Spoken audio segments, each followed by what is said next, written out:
A lot of people may see awards or speaking on stages or training all these practitioners, a successful business, a successful marriage. But what they don't see is the struggle of what it took to get here. I was sexually assaulted at 15. At 20 years old, I had been using methamphetamine pretty much every day for 4 years. And there was a voice that came into my head and said, "You're going to keep this baby." And from that point, I never touched methamphetamine again. I stopped drinking a week before my brother passed away of fentanyl poisoning. I was able to hold her hand when she passed, watched her take her last breath. Carly, take us back. Oh, man. To the beginning. What is up, everybody? This is Joe Adams, and welcome to the Relentless Pursuit Podcast. What we do on this podcast is bring guests from all different backgrounds, all different walks of life to share their journey and everything along the way that led them to where they're at today. Real conversations, raw emotion, and the kind of human connection that can't be faked. We're here to make an impact, and that is what we do. But without further ado, I would love to introduce today's guest, someone I've known for quite some time, and someone I really care about, her and her family and everything that they're doing. I just really admire these people. Let's introduce Carly Ornelas. Thank you. So excited to be here with you. Yes, so excited to have you here, Carly. Thank you. This is awesome. I had Joey on like freaking 2 years ago. Yeah. And then finally, you're in the studio. I know. Crazy. Like 2 spaces later. I love it. Yeah. I mean, I'm stoked. I'm just really pumped to have you guys both on here. We all got to do like a me, you, Joey, Lydia. I would love that. That would be fun as shit. It really would. Because we always have great conversation. Yeah, definitely. So we'll make it happen. Yeah. But guys, Carly is the co-owner of Speakeasy Aesthetics, the #1 aesthetics place in the world, according to me. I'll take it. Yes. And alongside with her husband, Joey. And they've both been really good friends that I've known for, a few years now. And they're just crushing it. And I know that she's got a story. Joey's got a phenomenal story. And I know Carly's got, a lot to share. So it's about damn time. But welcome. Thank you. And I guess just kind of touch on what life looks like for you today. Yeah. Well, my husband and I own Speakeasy Aesthetics, like you said. We've had the business since 2017. So we're going on our 10th year of being entrepreneurs. We both kind of walked away from like the corporate areas. I'm a nurse, RN, BSN, was working in hospitals, ER. I also was a psych nurse for a long time.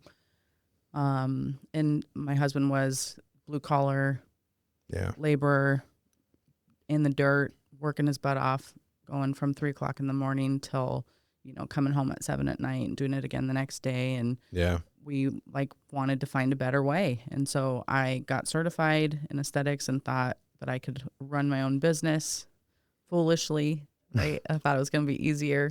Yeah. And then we did it and we quickly got into that. And now we own one of the top practices in the United States. I'd say we're in that top 1% of practices in the United States. Let's go. Yeah. So we're very proud of that. And so I also train a lot of practitioners. We have great staff. We're very, very lucky with who we have in our practices.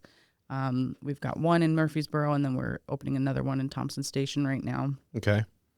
So we've got 4 kids, age 23 to 16. And we kind of moved our whole family out from California to Tennessee 5 years ago, and it's been like the best thing we ever did. So I feel like all your friends came along too. Or y'all real. just, you know what I'm saying? We were there July 4th. I was like, there were so many people from California. I think everybody there was from California except for we didn't my plan family. that. This does not make any sense. I know. We just, I guess, attract that. But we just wanted to get out of California at that time, and it's been one of the best things. It was actually very impulsive looking back that journey. We came to Tennessee for a weekend. I was supposed to be in a wedding actually, and the wedding the bride was had unrealistic expectations of me. And I was like, I barely know you. Like, and you asked me to be in your wedding and I'm just not able to meet your expectations. So I'm going to sidestep out of this. But I still had a ticket to go to the bachelorette party in Nashville. So I told Joey, let's go. So we came to Nashville. As soon as we got off the plane, we just felt like we were supposed to be here. Really? Yeah. And so I remember being on a rooftop bar in Broadway and like crying like I wanted to be there. And so by the end of that trip, we were in escrow. Sick. And we had no reason to leave California. Our family was there. We had a business that was thriving in Orange County. But we always kind of wanted out. We wanted more. And I was kind of worried about what my kids were going to do later on with like how expensive California was. Like them getting older. I'm like, how can they afford to live in Orange County? Like it was just getting crazy. So we literally moved across the country. And it's been like the best thing we ever did. So I guess you could say, I mean, you kind of explained it because I was going to ask like what season of life you're in, but it seems just like a season of growth. Totally. I think we're like in a place of grind right now. Yeah. Like in the grind, which I really love that challenge, you know, work hard now, play later is the hope. Right. Yeah. So I think that's kind of where we're at. So much sacrifice, but for like the value that's there on the other side of it. You know, and it's all really just you're hoping it works out. Yes. But you have to just believe you have to be all in. Blind faith. But it's a beautiful thing. You know, how many people never are tested in that. Right. So there's value in it. And so I see you guys and it's really cool to watch. You know, you just grind your ass off now. Yeah. It's going to pay off for sure. Yes. Trust me, I'm like, we'll see what happens, you know, but you just keep moving forward at all costs. Yeah, and I like that, the process of being tested and reaching those goals. You know what I mean? Like, and so that's like fun for me. Yeah. In a sense. You're always working. I mean, y'all are grinding your ass off. And, you know, it's funny because people often say, oh, you do what you love. You never work a day in your life. And I'm like, no, you work like 24/7. Yeah. Yes. You know? Yeah. Like there's the other side to it. Do. Like, yes, it's purposeful. You love it. But then there's shit that like. You don't get to do. There's shit you don't get to do. And there's stuff you have to deal with that I would say is harder than like. Yeah. Not following that path, it right? It would be much easier for me to go get a paycheck from someone else. 100%. You know? Much easier. I think about that all the time. I'm like, wow, what's PTO? Yes. Man.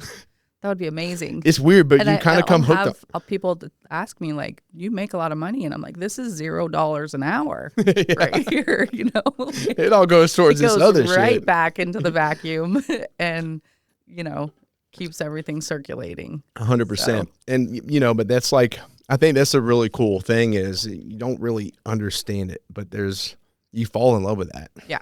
You know? Yeah. I know I have. And it's just like, it's really cool. But what excites you the most right now? I think the potential right now for our business side, the thing that excites me the most is probably the aspect that we're going to be bringing in for wellness. Mm-hmm. More assistance with like helping people through like stellar ganglion nerve blocks, helping people with PTSD. Like, you know, there's like, I think that we're in a place of medicine where people have kind of lost trust with general medicine and the system. And so they're looking for alternative ways to treat. Yeah. So that's something that I'm looking forward to.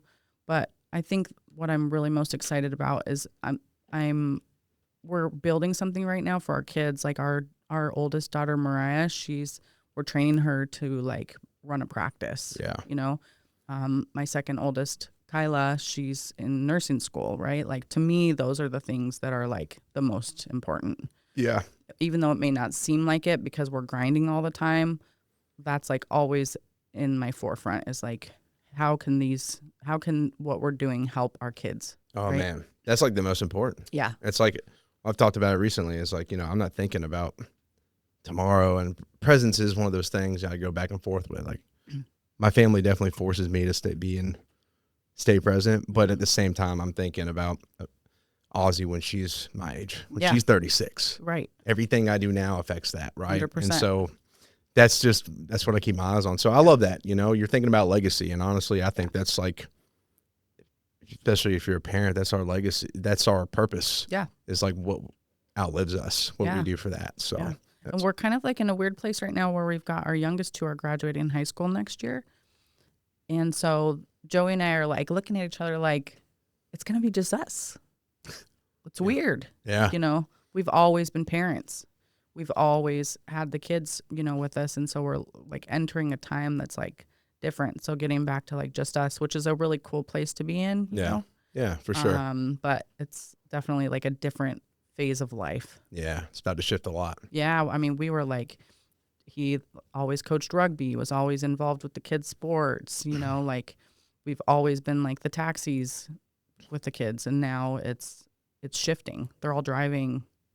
Weird. It's weird. You know, it's One day so y'all will be strange. like grandparents, not too long. Not too long. Yeah, that's wild to think about. Yeah, I'm excited for that. Yeah, that is exciting. Yeah. Well, the time will come, Yeah. but not right now. No. You mentioned gratitude without tying your identity to success. Where did that perspective come from? So I think because I struggle a lot with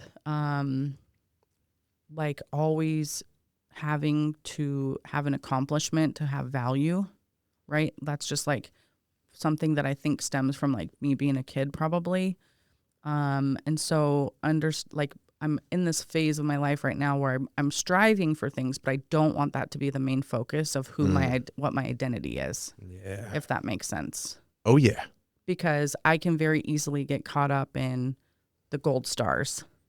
Mm-hmm. And I need to know that that's not who I am, because at some point it's going to stop. It happens a lot to people. You know what I mean? So I think like trying to figure out, like, I'm grateful for the opportunities I have right now, what's coming my way, but that doesn't define who I am. Yeah, for sure. Yeah. Well, like I see you out there doing hunting and stuff. Yeah. Those things force presence and force you like just to like be in the moment too, you know, and just enjoy the process of it. And, you know, because when you're in business, a lot of times you're thinking ahead, always. Like if something good happens, you're like, all right, next thing.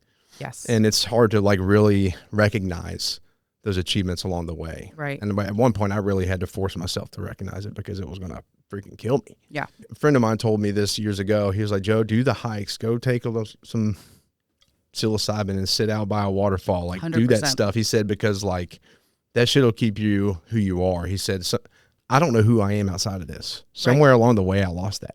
Right. And I was like, damn, that was like such an insightful thing to say. And it always plays in the back of my mind. Yeah. So I see you doing it. You got this. Yeah. Now, before we dive into the beginning of your journey, before we take it back, I have to ask you, if someone only knew, for those that maybe only know Carly today, what do you think they would miss about your journey? Ooh, I don't think anybody has any concept of the struggle. Yeah. That it's taken to get here. Well, a lot of people may see like, you know, awards or speaking on stages or training all these practitioners or a successful business, a successful marriage. But what they don't see is like the struggle of what it took to get here. Yeah. Yeah. Well, it's been a lot. We're going to dive into that. So you ready to roll? Sure. All right. Do it. Carly, take us back. Oh man. To the beginning. Where do you hail from? And let's dive into your childhood. What led you here today? And we'll kind of work our way through that. Yeah. So I'm the oldest of 4 kids. Okay. Only girl. And I grew up in a very small mountain town in California called Big Bear. So like rural. I had a different type of childhood. My parents were also entrepreneurs. They owned a restaurant since I was 3 years old. I grew up in the restaurant business, learned how to hustle there. Like a small town mountain restaurant? Yeah. Sounds kind of nice. Biscuits and gravy, chicken fried steak, like the whole thing. My dad still owns it, actually. Heck yeah. And so my parents were hustlers, and they taught me how to grind, actually. And so I grew up with them, and my dad is an amazing human being. My mom did the absolute best with what she was given. Yeah. My mom actually passed away last year. So she really, really tried hard. My mom came from a very, very destructive, abusive family. And so I think that kind of transcends, and that PTSD secondary comes to her then kind of passed on to us. Generational traumas. Absolutely. My mom went through something like that as well. Yeah. So like, God rest her soul. She doesn't have to deal with any of that. But I think my mom had like she didn't really know how to like give love that much. She did through certain ways. She tried to do gift giving and things like that. But, and she really did at times, like she truly loved her kids. She did everything for her kids. She was our taxi. I grew up, when I was younger, my family struggled a lot. My parents were running a business. We didn't have a front door on our house for like 2 years. My mom was a severe alcoholic. That mountain breeze though, you know? Yeah. Exactly. Yeah, that's tough though. Yeah, it was. And I grew up like looking back, it wasn't traumatic. I lived on the national forest. My brothers and I were outside all the time, loved being outdoors, always active. And then as my mom kind of figured out her own like substance abuse issues, my life got really good. I was a junior Olympic ski racer for many years. That was like what I wanted to do as a kid, as I wanted to be like an Olympian, which I probably could have been if I hadn't. No shit. Yeah, definitely. That's pretty killer. Yeah. So, I always was an athlete growing up. And my brothers too, like my 3 brothers, they were all over 6'5". They're giants. Yeah. And then there's me. So, but I ran the roost. Yeah. You were like the commander of all then. Totally. That worked out then. Yeah. I was going to ask, you talked about how your mother, like, she definitely loved y'all so much, right? But she showed it in her own way. Yeah. Did you struggle with that when you were younger, though? Like, because maybe your expectation of what love was supposed to be was different, and maybe it took, would you suggest that you didn't recognize that till later on? Yeah. What that love looked like? Yeah, and I don't think I really understood, like, my mom until later in life. Yeah. If that makes sense. Yeah, for sure. Because as you get older and, like, you becoming a mother changes your perspective of, how your mother was too, right? And so I think I kind of learned more about what my mom endured as a child, and like now I know that she did the best with what she was given. Yeah, and you're able to hold compassion for that. 100%. So obviously, I was going to ask like what kind of kid you were, and maybe what did home feel like overall. Yeah. But you kind of explained that quite a bit too. But if you want to touch on either one of those things, yeah, no, like I always had, so I never like went without. We were never hungry. My parents owned a restaurant, so we literally had like endless food. Yeah, that's good. That's, that's so like I can't say that like I had a horrific childhood. It just was a little bit different, and definitely some elements that like I wouldn't have introduced to my kids. For sure. Right. But my parents did like the best with what they were given, and they really showed us how to work. And my dad, above all else, like he is like the most compassionate, loving man I've ever met in my life. He's amazing, and he always was like the glue that kept us together. Nice. Yeah. Who do you think at the time, going through childhood, who did you think you were trying to become? I don't know. That's a really good question. I think that touches on your previous question. And probably why I always am striving for more was I just wanted to like be loved. Yeah. That makes sense. Yeah. So that gold star effect, which now I'm kind of more aware of, that I don't tie it to my identity. I think as a child, that's how I always like, wanted to be like, okay, I have a ski race. My dad, are they going to be there? Yeah. That was important to you. Yeah. Like I've got to win. Do you still ski? Oh yeah. I want to ski. I don't want to snowboard. I want to ski. You're going to have to ask my husband about this because when we first met, Joey seems like quite the skier. He was like, well, and I snowboard too. Like oh, sweet. I can basically do anything on snow better than I can walk. Really? Yes. And so we, when we started dating, he's like, I can snowboard. I was in Washington stationed there. Like, I'm like, okay, cool. Let's see how this goes. And he's like, oh my gosh, she's like a different animal. You just take off down this black diamond thing. 100%. He's like, oh my God, I'm losing my mind. Yeah. That's funny. I can just visualize this whole thing. Yeah. What values did your family unknowingly like plant in you think? Strong work ethic for sure. I think acceptance of others. Yeah. My family, my parents helped a lot of other people too, like with addiction and things like that. Like, my parents always like had an open door policy where they would try to like help other people. And so looking back, like I think that was something that helped me. And in some ways, like it can be a detriment, like with me owning a business, because I always try to like help people in an interview instead of like looking what's best for the business. So that's a whole nother topic. But that kind of helping other people has definitely been something that was instilled. And the importance of stability in the home. For sure. Yeah. Looking back now, were there early signs of the woman you'd eventually become? Yeah. Yeah. For sure. I always had to be winning. Very, very, very competitive.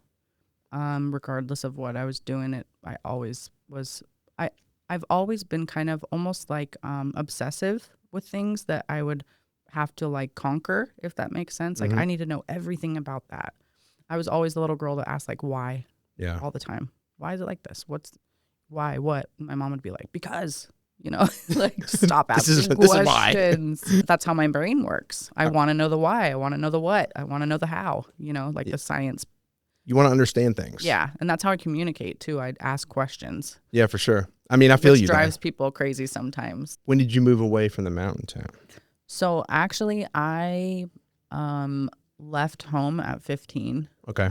I actually moved to Lake Tahoe, about 8 hours away. At 16, graduated high school early. I took my California high school proficiency at the time. They allowed you to do that. I hated school. Didn't want to do it. I was too busy, like, on the mountain, wanted to smoke pot, wanted to party. I was working or already bartending at 16 with a fake ID. So you think that's why sorry, not to interrupt, but no, please. Maybe that was kind of part of the Olympic pursuit, right? It was over. The discipline was maybe lacking at the time. Yeah, absolutely. Yeah. I mean, like I literally started, instead of when I was training well, I was training before school, after school. We did dry land training. I was hyper focused on it, right?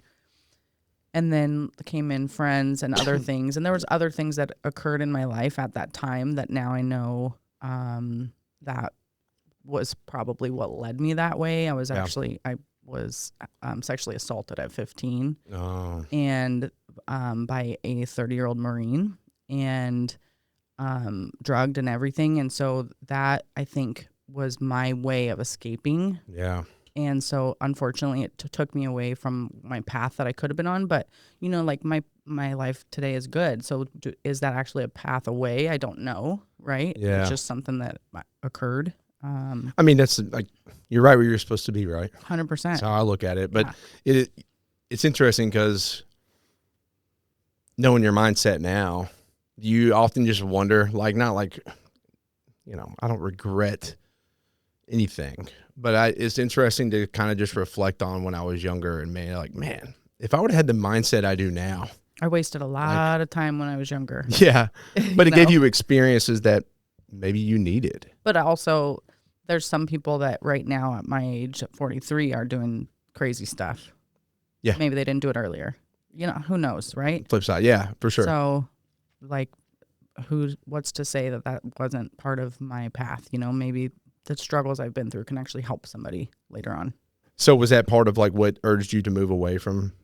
Yeah, I actually just, my mom had enough with me. I was like getting crazy and she basically dropped me off at a friend's house with trash bags and said, good luck. And then there was two friends. One was a drug dealer and another one was another guy. And they said, we're moving to Truckee. Do you want to come? And I was like, sure, let's go. Yeah. So we rented a house in Truckee. I was 16 years old, used a fake ID to rent this house. And within a few weeks of us living there, these guys were like shooting bow and arrows through the walls and like having crazy parties. And I was like, I'm going to die here. And so luckily my dad's twin brother lived in South Lake Tahoe. Okay. And I told my parents, like, I can't live in this house anymore. And so I moved in with my uncle and got back enrolled in school and finished with my high school proficiency then. So Nice. Yeah. What was the next step? From there, I moved back down to California. Then, I know this is crazy, but then I moved back to Big Bear, and I wanted to be a pilot. I actually got my private pilot's license by the time I was 17. That's pretty cool. So, yeah, I really want to get back into that at some point in my life, but right now is not the time. But my goal at that time was to be a commercial pilot. And then I was doing my lessons, got licensed, and was working on my instrument rating. And I was supposed to go out flying, and I canceled my appointment, and someone else took my spot. My dad comes knocking on my door that morning. I rented a small room from some friends in the area. And I hear my dad crying at the door, Carly, open the door. And I open the door, and my dad's there, and he just starts bawling. He's like, there's a plane crash, and you were supposed to be in that flight. And so that plane crashed. The person died. And since then, I didn't get back in an airplane. Oh, my God. Yeah. So that was a pretty traumatic time. But, I mean, that's the risk you take when you do stuff like that, too. But I think just seeing my dad in that state, I was like, I don't know if I should be doing this. And it's terrified for you. Yeah. And I was young. Yeah. So then I just started getting into other things. I was given an opportunity to work for a mortgage company. So I worked in mortgage for many years. I did really well with that. I was always getting awards, did really well with that whole industry. And then the collapse came in 2007, was that? The mortgage and real estate collapse? I think it was 2007. Yeah, because I graduated high school in 2008. And I remember it was all happening when I was first in and college. So that I was making a ton of money at the time. And then the mortgage industry collapsed, and then I ended up going back into nursing school because I didn't know what I was going to do, or went to nursing school. Yeah. Because I was like, what am I going to do? I went from making all this money to nothing overnight. How old were you at that time, at 2007? Gosh, so I'm 43, what was that, 20 years ago? Yeah. So 23, is that right? Yeah, something like that. Yeah. Don't make me do math. Yeah, we're not doing math. You don't do math either? Okay, no, good. Hell no. Perfect. Yeah, I got one of my fingers all the time, or I just put it in my little calculator. Yeah. Yeah, no. It's That's funny. But that's a lot of crazy seasons in life experience just from the ages of 15 to 23. Yeah. I mean, you're working in loans, you were living in a I had my trap first house child pretty at much. that time. Yeah. Your first child, how old? So I was 21 when I had Kyla. Dang. Yeah. So you were a mom in that time frame. You were going to be a pilot. I mean, all over the place. Wild shifts. Yep. And then you go to nursing school. Yeah. At this time, were you like, okay, I can do school? I just knew that I had to. Yeah. I had little kids. You needed I had structure. A little kid. My goal was to be done with school by the time they were in kindergarten. What first pulled you towards medicine? Actually, my mom. So my mom was in nursing school. My mom actually previously was, they owned the restaurant in Big Bear. Then she decided she wanted to be a flight attendant. So she went and was a flight attendant for Northwest Airlines. During 9/11, she was actually on one of the planes out of New York, and then ended up getting out of the airlines during that time because it got so crazy. Mm-hmm. So then she's decided she wanted to go back to school. My mom had to get her GED. She didn't have any of that done. She was an emancipated minor at 15, so she didn't have any of her stuff in order. So she went, got her GED, and then decided to go take a golfing class at a local college, and then ended up from there saying, I can do this. I'm going to go through nursing school. And she went and got her RN. So my mom was in nursing school. My younger brother, Blake, was in nursing school at the time. And I thought, they're doing it, I can do it. And so I just enrolled and started the process. That's pretty wild. How did y'all's relationship, because at 15, she just dropped you off with some bags. Yeah. What brought y'all kind of back together? I mean, my mom would do things like that, but then she would always come back around and want to make sure I was okay. Yeah. Right. And so, it was more like a tough love thing. Yeah, totally. So we never really strayed. I think the longest my mom and I ever didn't talk was for a year. Yeah. And she was always a part of my life. So it never was, something like we were estranged for long periods of time. I just knew how she was. Yeah. And I knew my mom didn't handle stress well ever. And so you could never stress her out. You couldn't talk to her about things that were maybe going to make her feel, uneasy. I think now looking back, I think she had possibly like bipolar disorder. And that makes sense. I mean, her mom struggled with severe mental illness. Yeah. So she did better than what was given to her, right? And so I think that I always just knew we would forgive quickly. Yeah, you're understanding for sure. Yeah. Most businesses try to solve one problem at a time. These guys built something different. Nashville Fit, Bodywell, and B2 Wellness Suites. 3 brands operating as one ecosystem. Community, collaboration, and wellness all under one roof. Nashville Fit runs a results-driven media network built for businesses at every level. Whether you're trying to grow your brand, sharpen your performance, or get back on track, this is where expert coaching meets real accountability. Bodywell is your starting point for event staffing. Fitness, massage, wellness experiences brought directly to your corporation, your big event, your race. Whatever you're running, they show up ready. And B2 Wellness Suites is a collective of health and wellness professionals, each with their own specialty, all working towards one goal, helping you feel your best in a co-working environment that's relaxing to be in. Here's what makes it work. It's not just 3 separate businesses doing their own thing. Every piece is built to support the others. Advertising, coaching, accountability, wellness, all connected so you don't have to figure it out alone. If you're ready for a smarter, more complete approach, check out Nashville Fit, Bodywell, and B2 Wellness Suites. Links are in the description below. When did addiction come into play? Did it come into before nursing school or after? So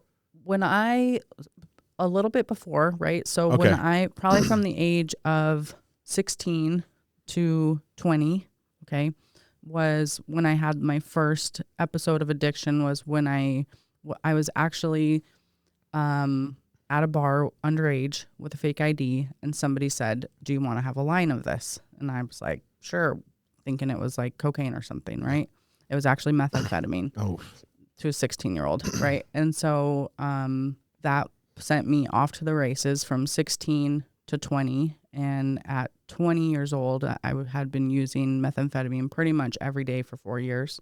But I thought I was functioning. Looking back, I'm sure everybody knew, right? Yeah. But at the time, you don't think that when you're in your own addiction. You think you have it all together. I was getting awards for working all the time, of course, right? Yeah. Yeah. Gross. Gross. It's hard to picture you as addicted to meth. I mean, I'm over 21 years clean from 100%. different life. Yeah. But then what happened was I was dating my kid's dad, and all of a sudden I was in my apartment in Costa Mesa at this time, and I had missed my period, and I remember I looked at this pregnancy test and it said positive, and there was a voice that came into my head and said, "You're going to keep this baby." And from that point, I never touched methamphetamine again. So I truly believe that my daughter saved my life 100%. Yeah. There's things that occur in this world that we have no idea the strength of, alignment, right? And I truly believe that my daughter saved my life. 100%. Yeah. I mean, I can believe that too. What my daughter's done for me as a person. Yeah. Not save me from addiction, but I could see where that's every reason you need. Some people, that doesn't work necessarily, right? They still struggle afterwards. Well, and I've had other, issues with that as well. Like from then, I didn't touch drugs, right? I drank at that time, but I think my early being a mom kept me away from that for a very long period of time. I never really drank excessively when my kids were really young, and then as they got older, my drinking kind of accelerated. Yeah. And then now I don't drink at all. I really try not to put anything mind altering in my body. I don't do well with it. I am a huge proponent for psychedelic medicine, though. So that is something that I truly believe in, but I also don't believe that those are like drugs. They're tools. Yeah. Yeah, I'm right there with you. I'm at a point too. Like I don't drink. I drink it my ritual weekends with my brothers. You know, it's ceremony, right? That's it. Yeah. Like I like to be. I'm at a point. Just kind of shift it naturally. Like, and Lydia is the same way. Just want to be clear minded. 100%. Like even in my spiritual pursuit, I just like feel like the way to get there is just like as clear as possible. Yeah. You know. So Yes. I think it's a beautiful thing. What was your decision in? Like just kind of cutting it all out pretty much. Well, I know this fast forwards a bit. Yeah, this is fast forwarded to, I've been, I haven't drank alcohol in over 5.5 years now. Yeah. And what fast forwarded it was actually that I was becoming destructive and I was harming my relationship with my husband. We weren't married at the time. My thinking process gets very, very convoluted very quickly when alcohol gets involved. You'd be pretty like irrational. I'm just thinking of stuff that is insane. Oh, and creating shit. Creating problems that aren't there. Yeah, that's not healthy. You know, so that and the person that I am when alcohol's in my system is not who I am. Yeah. And I think that like for me, I'm just sensitive.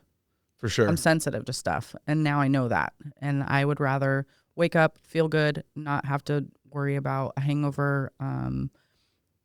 You know, I like who I am today.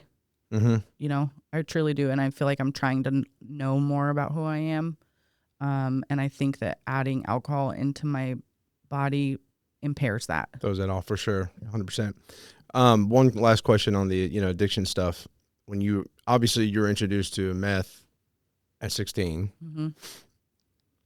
was there, but you stayed addicted to it. Do you think maybe there was something you were trying to escape? And I only say this because that's typically what it is. Like 100%. you're doing this thing because it helps you be in control. Yeah. But it ultimately ended up taking control of you, right? I mean, the reason why most addicts use is to numb, right? Yeah. And so I think like for me, I was using to escape trauma that I dealt with as a kid. Not to put any blame on my parents, right? At all. Yeah. But trauma that I had experienced as a child. Mm-hmm. I also think like my sexual assault was something that I didn't deal with. I never went to counseling for that.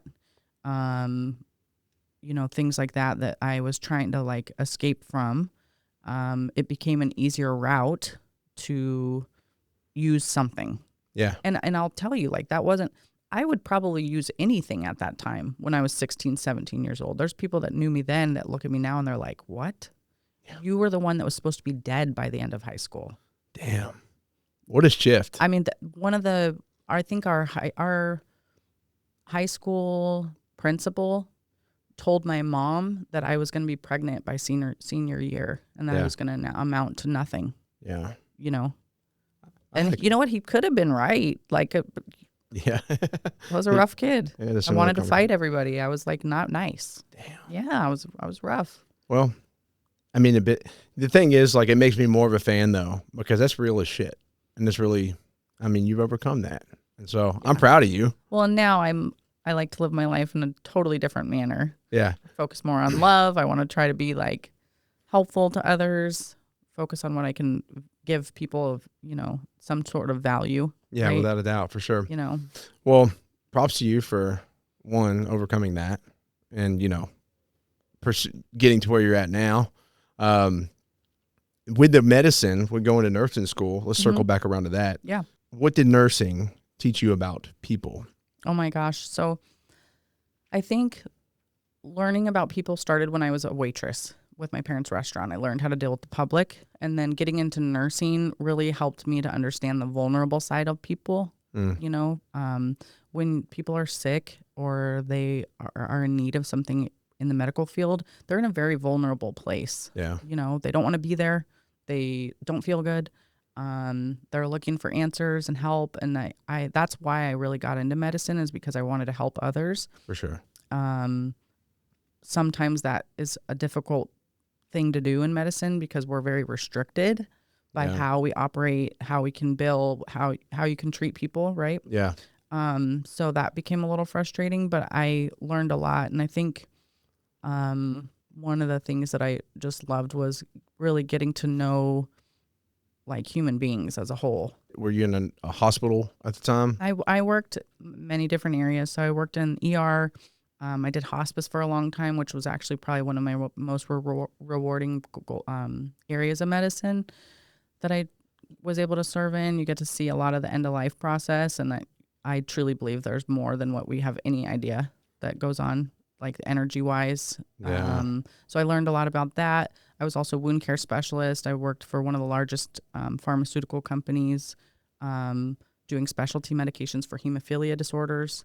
So I did that. I did inpatient psych for adolescent and child, which was very eye-opening, difficult as a mom because I didn't want my kids around anybody. For sure. You know, that was tough, but I learned a lot about psychiatric nursing, and that's actually one tool that I probably use on a daily basis now. Yeah. You know, what's interesting is Josh Hudson, Optimize You. Mm-hmm. He worked in psych too. Oh, really? And he said that was like, I remember him talking for a while about how specifically working in psych was a huge perspective shift. Totally. You know, it really taught him a lot about people. And Yeah. like he really treasured that experience. Yep. You know, Yeah. I mean, it's not for everybody, but I think if you're willing to analyze it, you know, I had some of the most profound experiences of my life working in psych. yeah, I can imagine. Yeah. What emotional weight you think in the nursing as a whole did people not see from the outside? Or did it affect you that way at all? Oh no, definitely. You definitely, there's a toll, you know, there's things that I'll never forget, stories that I've been, you know, a part of, you know, things that you see people experience, or there's times that I've, you know, helped people that then it comes back later on, they're connected to somebody else. And it's all just, it really just shows like how connected we all are, I think. And then like the compassion Yeah. point. Which is huge. Yeah. And empathy. Yeah. Those are two. I mean, I love those things. Me too. Right. I think it's very important. I think as a whole, if more people held space for compassion and empathy towards others, Yeah. it could be massive. Totally. Like just overall change, Right. you know? Yeah. But that's a hard thing to really get people to. Some people are Embrace. unable to do that. Yeah. They don't know how. Yeah. It's kind of crazy. And that's something we could probably dive into later on as we work through. But I want to ask, you know, given, you know, your seasons of life that you went through, especially while in nursing, what do you think, what parts of yourself did nursing strengthen? I think patience. I'm very impatient. Mm. So nursing will force you to be patient, right? Yeah. Because it's not your timeline. Yeah. So that has helped me. And I think just being understanding of others, Yeah. you know, not taking things personally. Yeah. You know, in nursing, you get lashed out a lot, like you know, you're helping others, but they might not see it as that at that time. And you can kind of correlate that into life a lot. Yeah. I mean, have you read the book, The 4 Agreements? Yes. Don't take things personally. Phenomenal. It's one of the 4 agreements. Yeah, phenomenal book. And that is something really hard to do. Yes. Like taking things personally is something we all do. It's pretty easy just to like, no matter what happens or someone makes a decision to be like, they're coming at me. Yeah. You know, and you make it about you. And at the end Right. of the day, it has nothing to do with you typically. Yeah. Right? And I do that a lot. And that definitely helps me get out of self. Yeah. That No. book definitely forced me to like, remember this, Evaluate Joe. that. Yeah. Even at first, I probably will get a little fired up and I got to like breathe for a second. Yeah. I'm like, Joe, you're just taking it way too That personal. pause. Yeah. The pause. It's the power in the pause. Oh man. Would you say that like it strengthened those aspects of yourself? Is there anything that is slowly wore down? Totally. I think my trust in the medical system, and that could probably be seen as very controversial, but working in medicine and seeing how limited medical providers are and how they care for patients became extremely frustrating. So that wore me down. Yeah. That's why I kind of got into aesthetics. I thought it was going to be easier. Yeah. It's not. It's just different. Yeah. You know. So I think like the reason why I got into medicine was to help others, and then the reason why I got out of general medicine was because I couldn't help others as much as I wanted to. Oh, okay. And that's what I was going to ask. Like, what was the shift? Yeah. Yeah. So, yeah, with that, Yeah. what was the next thing? You eventually left. Left bedside nursing, Yeah. and went and got certified in aesthetics. Thought I just wanted to inject a little bit of Botox and a little bit of lip filler. And I was totally wrong. Now we do so much stuff, At first it was that, though. Yeah. And at first it was that. I started our very first practice. I had one small room. My dad helped me come change a light bulb, one light bulb, and so now we have these practices that we've got 7 treatment rooms, multiple practices. I have multiple providers that, depend on us as employers. For sure. So it's completely changed and shifted from what I think my original vision was to where now I think we're getting closer to our alignment. Yeah. Speaking of alignment, did you struggle with that? Like shifting from like working with people in that way to that? Like internally, was there a battle? Big time. What did that look like? Well, a lot of times in medicine, we're not able to talk about cost, right? You're like told in nursing, like, don't ever talk about money. You're not allowed to talk about it because that's all billing, right? Mm-hmm. And then getting in the aesthetic side, it's all cash pay. So the main struggle for me was like understanding, oh my gosh, I have to ask these people for this money. And so then what I found early in my nursing career was that I was undervaluing my worth. And so I would try to automatically discount. I would try to automatically, give people less price because I felt bad for giving them this cost, Yeah. And it's different, that whole thought process. So now I know our value. Yeah. And they're getting value. The patients are getting what they pay for, right? Yeah, of course. You're giving them the best you got. Yeah, absolutely. It's tough. I mean, it's something like I didn't go through nursing or anything, but that's something like I had to do. I was doing early on. I was like, oh, I'll take care of you or I'll discount. And it's just, I shot myself in the foot by doing the time. That, right? Because I don't know, that's been a long journey for me to learn is like the value I can give, right? And sometimes it's hard to see, Negative self-talk's an issue of mine, and I'm really working on that. I'm doing this cool practice, but yeah, and I think maybe you kind of dealt with that a little bit. I still do. I suffer from imposter syndrome. Do you? Beyond, yeah. Yeah? All the time. Well, how so? I mean, for me, I for instance, there was somebody a couple weeks ago, I just got back from Korea, and I was asked to go to Korea, one of the 20 providers in the United States that they actually shipped over there. It's a big deal. Big deal, right? Yeah.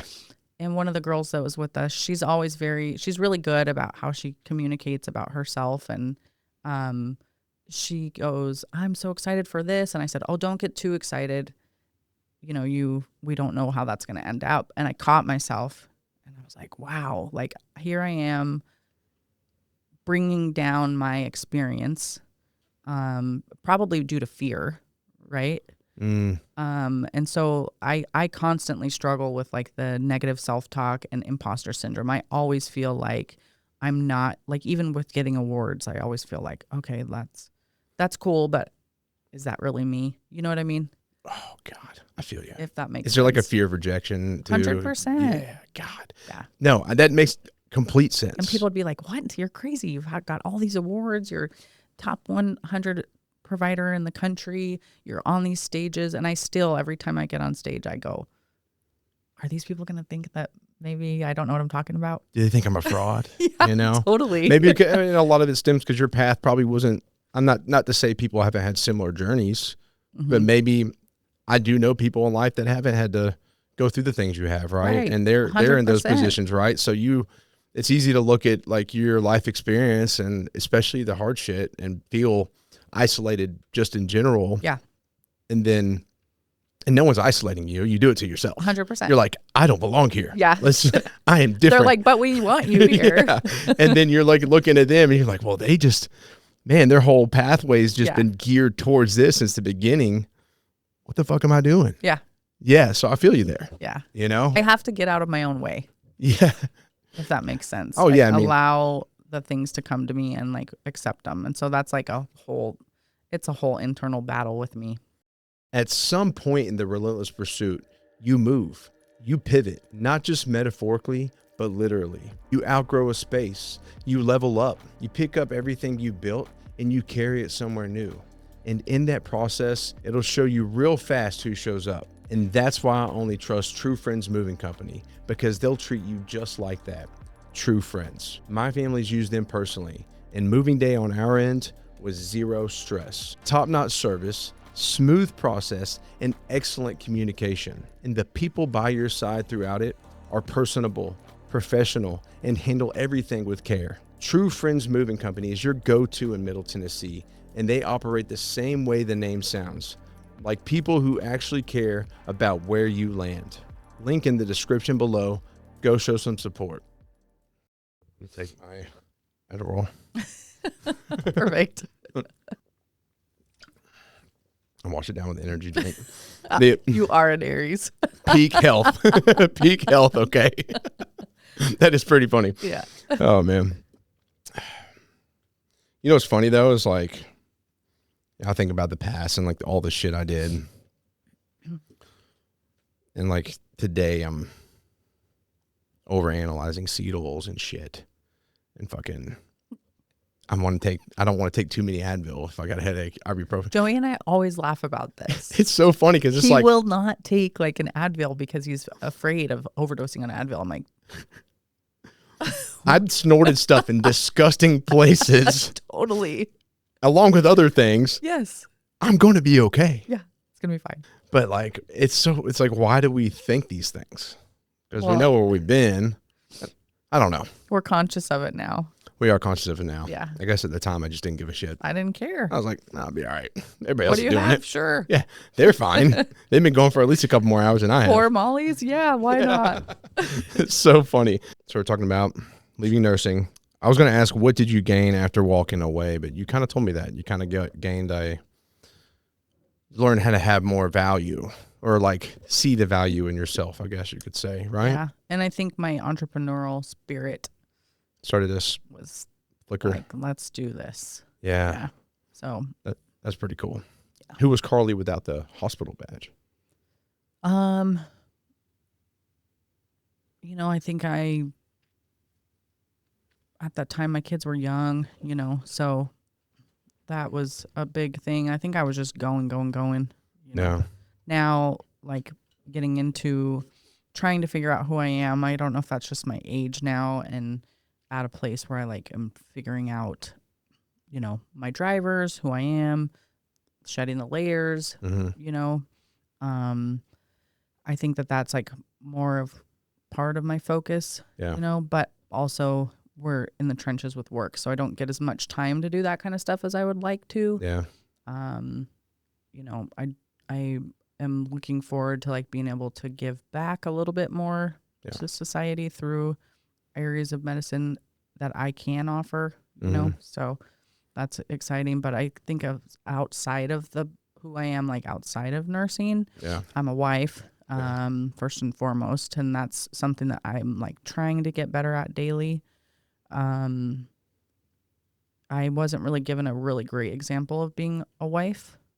So you had to learn. I'm learning, and so that is like a huge focus of mine, is trying to like learn how to cohabitate with another individual without being self-centered, right? Because I can get self-centered real quick. So I have to watch that. Being a good mom, being a good stepmom. If you don't mind, though, not to interrupt you, please, or correct you by any means, but you hear the word self-centered a lot. And I was thinking about this recently. And like, I think there's a bad perspective on the word self-centered. I think you're right. Because I think being centered in who you are is better for the people by you, right? Right. Now, selfish is different, right? Definitely. I mean, you have to, I guess, take care of yourself first in order to be of service to anybody else. But you're doing your best as trying to be a good wife, like, grow as a wife, I guess you could say. And I think that's just like, it never ends, right? No, I think that's the beauty of marriage. Yeah. Is like evolving with that person. Yeah. Because like who my husband and I are today is not who we were 10 years ago. Shoot, even like a month ago. Yeah. And we're constantly changing, evolving, trying to improve. Like I feel blessed because my husband is somebody that focuses on how he can be better daily. Personal growth. Yeah. I'm sure that other people don't have that partnership, Mm-hmm. right? So I'm really grateful for that. He does keep me very grounded. Mm-hmm. So that's like something that's really good for me. Grounded in a positive light, and he's fun. And, so like there's so many aspects that like my marriage really helps me to become like a better person, Yeah. you. Yeah. And I think there's 3 different ways of looking at it too. Like you got the people that stay there and the expectation is just to be the same person forever. Then you fall apart eventually Right. in that place. Or you got the marriage. It's like one person wants to personally grow. Yeah. So they do, but they're way up here. The other person's still back here. Yeah. And so you go apart or you grow together. Yeah. It's like the only 3 options. He's like my front runner. Yeah. Him and I are just like, we're doing it. Just going. Let's go. Yeah. I think that's very important. Yeah. Lydia and I are very similar in that way too. Yeah. I think it's important. When did you met Joey while you're in aesthetics? No, actually. So Joey and I, he's going to laugh at this. Yeah. Go ahead and Joey just talk about slid y'all. into my DMs. Oh, okay. Yeah. He will tell everybody that I was his babysitter. He comes up with some crazy story of how we met because I'm a year older, so he'll act like I'm way older than him. So, no, we met. We had some mutual friends. Ended up going on one date. I initially saw his Instagram profile and was like, red flag. Don't want to meet this guy. Yeah. Right. My husband was part of like a little bit biker subculture early on. And I was like, I don't want to really be a part of that. And we went on one date, and ever since our first date, we were together. And so I instantly, there was something about him that was different. There was something about him that was authentic. Yeah. I felt safe with him. When you meet him, he's like a very big guy that you would kind of be like, oh, this guy's kind of big, like he looks tough, and then you get to know him, and he is like one of the kindest human beings you'll ever meet. Yeah. He like loves our dogs. He's like always concerned. We were actually at Dollywood over the weekend, and he couldn't look at the birds that were in the enclosures. He's like, I don't like to see animals like this, and you would look at Joey and be like, dude's tough, and he is tough, but he's like got a heart of gold, He genuinely does, and not to, he's going to be all like, because of this, because I'm going to speak on him too, but I will say your husband, I've told my wife this so many times, he's one of the best dudes I've ever met. Yeah. Like one of the most genuine, authentic people I know. Yeah. Wholeheartedly. Yes. And I gain value from every conversation that he and I have. Yeah. And it sucks because I'm like, dude, that is one fucker that I'd like to hang out with like all the time. Yeah. Like just a bro. I get to. But I don't get to. I get to. I know. I'm like, and there's several people like that, but he's one of those that I'm just like, yeah, man. But, again, when we do get to hang out or just chat over coffee, like I gain so much from it. And so I hope he hears this and like can really reflect on that. Cause it means the world to have his friendship. So yeah, y'all are awesome. What was it like going into his world though? For you, just briefly. Yeah. So, who my husband is today is different than who he was 10 years ago, like substantially. Yeah. Right. So, my husband's a combat veteran, like was blown up in Iraq multiple times. He will never come out and tell you that. He is one of the most humble people you'll ever meet in that. But what my husband has experienced in his life is more than what most people will ever even get near. Right. Yeah.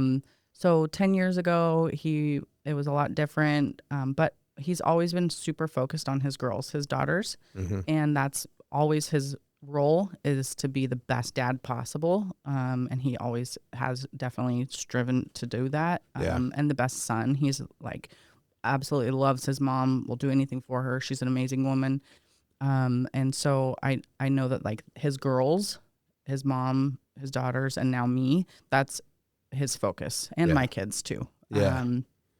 But 10 years ago, we lived a different life, like around bikers, and which we love bikers, right? Or still, my husband still rides Harley all the time. Yeah. We have no problem with that. But our life was a little bit different then, and getting away from that has been actually probably one of the most positive things we've done too. Yeah.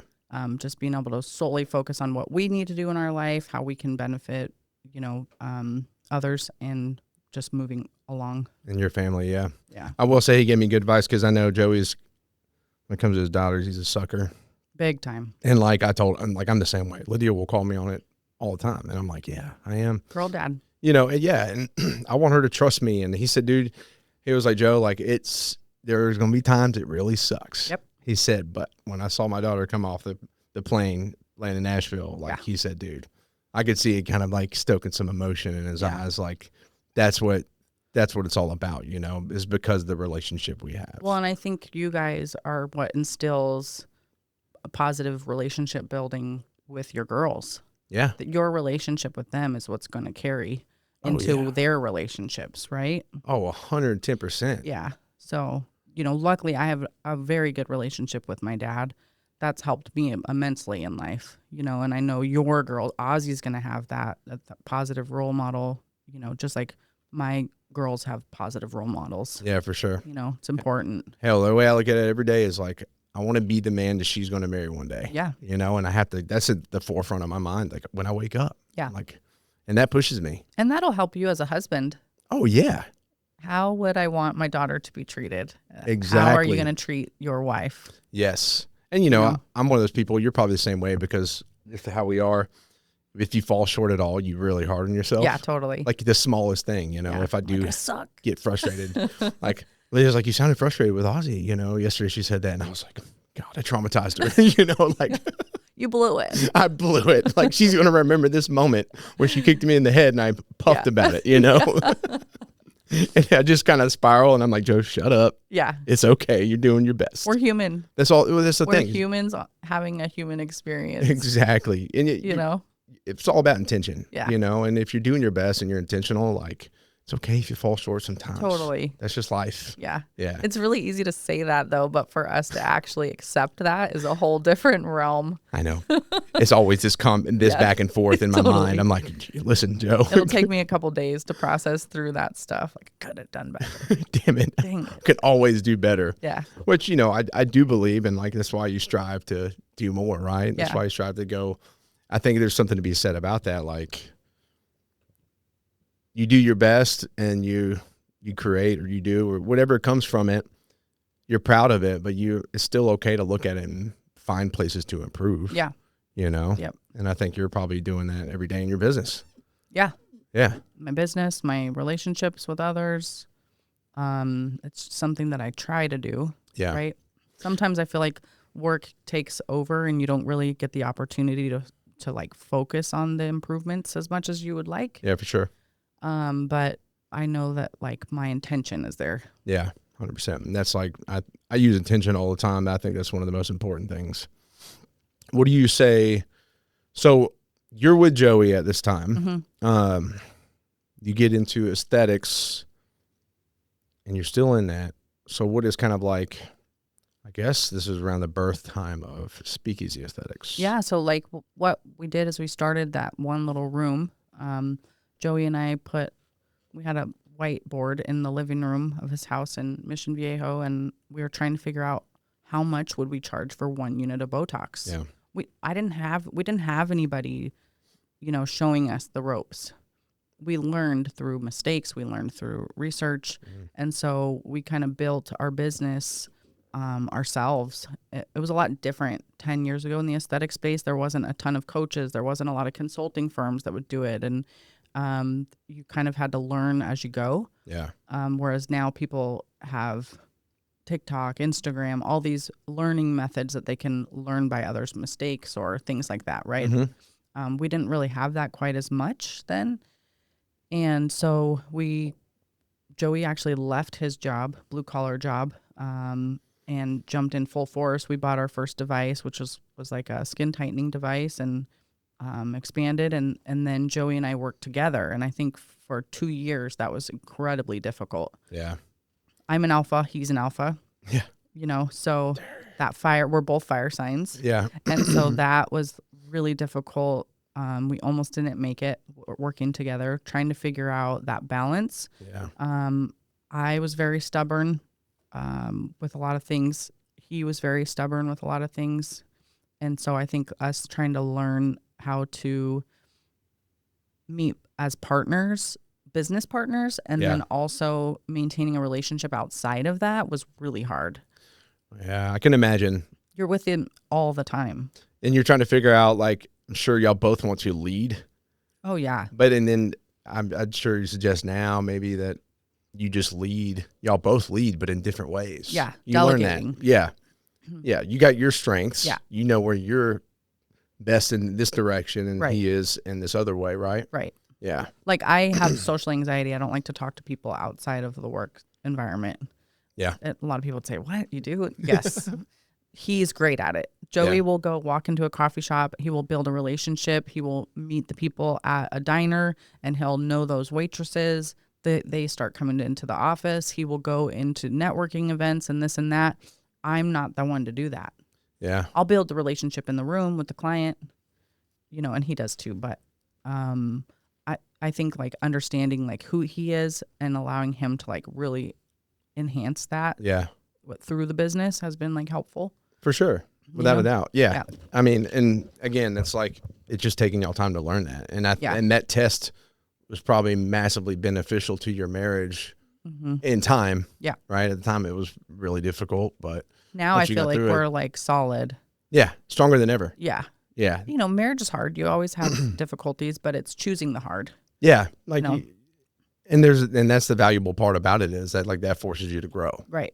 You know, again, like you're not the same person you were 10 years ago, right. 5 years ago, hell, a few months ago. Yeah. It's this constant evolution. And if you're aware that this person is also doing that, man, y'all can just freaking conquer the world together. Yeah, sky's the limit. And then obviously things shifted for y'all big time, you know, come not far after that, right? Yeah. Yeah. We actually what happened was we had our office was called Black Diamond Rejuvenation prior. And then COVID hit. And in California, everything was shut down. We couldn't get into our office. They were literally padlocking the doors, right? Yeah. During that time, invoices were still due, right? You still had bills to pay, but you had no means to pay them. Insane. Right? So we actually were able to move out of the space that we were in. We found another location that we opened up. It was actually bigger. We doubled down in the middle of COVID. During that time, we had people that were coming to me saying, Carly, before we were opening the new space, can't you just inject me in a parking lot? My husband's never seen me without Botox. I don't even know, he doesn't know what I look like with it. And I was like, this is crazy. This is like the prohibition, and I, we talked about it. I'm like, this is like a speakeasy.